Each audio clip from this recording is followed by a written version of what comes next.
আসসালামু আলাইকুম, কেমন আছেন সবাই? আশা করছি ভালো আছেন। নতুন আরেকটি ভিডিওতে আপনাদের স্বাগতম। আমি এখন দাঁড়িয়ে আছি ঐতিহাসিক সেই বাঙালি নদীর পাড়ে। এই নদীটি এমন একটা ঐতিহাসিক নদী, যে নদীটা উৎপত্তি হয়েছে যমুনা নদী থেকে, এবং এই নদীটা শেষ হয়েছে অর্থাৎ মিলিত হয়েছে সেই যমুনা নদীতেই। উৎপত্তি এবং মিলিত হওয়ার দিক থেকে এই নদীটি একটি ঐতিহাসিক নদী। এবং আমার সামনে যে ব্রিজটা দেখতে পাচ্ছেন, এটা একটা ঐতিহাসিক ব্রিজ। এই ব্রিজটির কারণে দুই পারের যে মানুষের সেতু বন্ধন এবং মিলন মেলা ঘটেছে এই ব্রিজটির কারণে। এই ব্রিজটি দীর্ঘদিন ধরে এলাকার মানুষের লালিত স্বপ্ন ছিল। সে স্বপ্ন এই বাঙালি নদীর বুকের উপর যে ব্রিজ নির্মিত হয়ে দুই পারের মানুষের স্বপ্ন সাধন হয়েছে বা স্বপ্ন পূরণ হয়েছে। চলুন আজকে আমরা বাঙালি নদীতে কিছুক্ষণ ঘুরে বেড়াবো।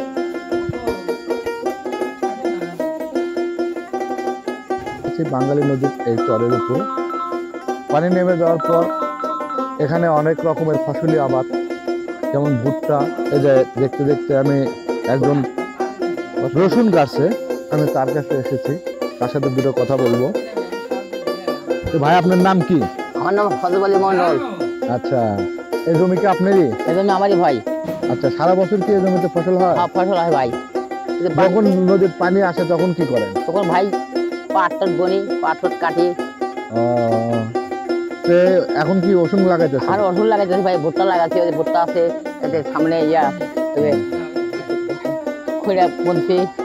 ওখানে খৈরার শাক বুনছেন? হ্যাঁ, খৈরা শাক বুনছি সামনেই। আবার ওষুধ লাগাইতেছে ভাই। এটা কি বিক্রির জন্য না আপনার পরিবারের? এটা ভাই বিক্রি করবো হলে ভাই। এই যে আপনার এতটুক যে জায়গা, এই জায়গাতে কতটুকু ওষুধ মানে তারপর মনে করেন যে হতে পারে মন ভাই হবো 1 মণ ওষুধ হবে।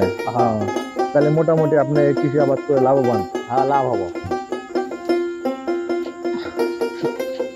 আমরা যে বাঙালি নদীর ধারে দাঁড়িয়ে আছে, বাঙালি নদীটি দুই ধারের মানুষের ভাগ্যে পরিবর্তন এনে দিয়েছে। কারণ যে জমিগুলো দেখতে পাচ্ছেন, এই জমিগুলো খুবই উর্বর জমি। এখানে যে ফসলটি চাষ করা হয় সে ফসলই খুবই ভালো ফলন হয়। এই চরের যে জমিগুলো, এই জমিগুলোর কারণে এলাকার মানুষগুলো বর্তমানে খুবই ভালো আছে। আমরা এখন ডিঙ্গি নৌকা ভ্রমণ করব। অনেক দিনের শখ বাঙালি নদীতে ডিঙ্গি নৌকা ভ্রমণ করবো। আমার সামনে যে নৌকাটি দেখতে পাচ্ছেন, এই নৌকাটি নিয়ে আমরা এখন এই বাঙালি নদীতে কিছুক্ষণ ভ্রমণ করব। চলুন আমাদের সাথে।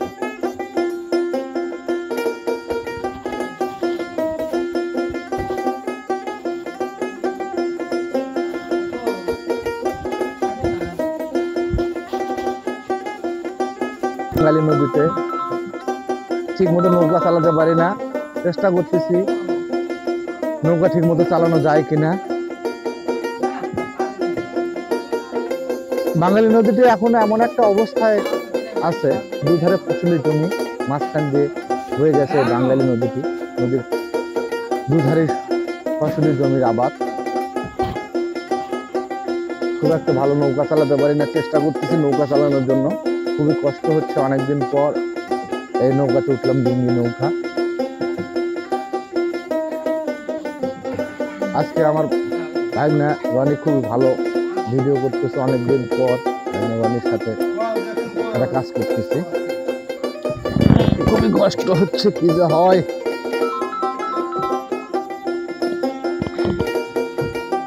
আপন মনে নৌকা বয়ে চলেছি। আজকে কোনো ঠিকানা নাই, ঠিকানাহীন নৌকা ছেড়েছি।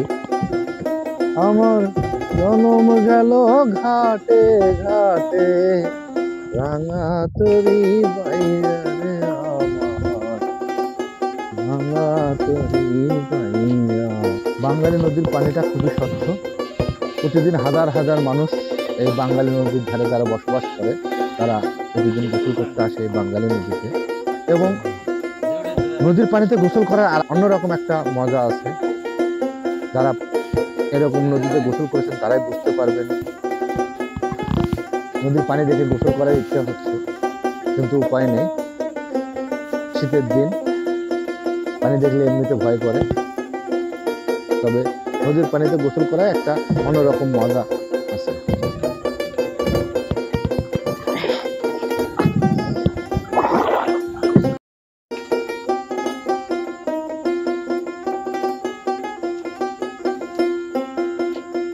ঐতিহাসিক বাঙালি নদীর ডিঙ্গি নৌকা থেকে আজকের মতো বিদায় নিচ্ছি। সবাই ভালো থাকবেন, সুস্থ থাকবেন। আল্লাহ হাফেজ।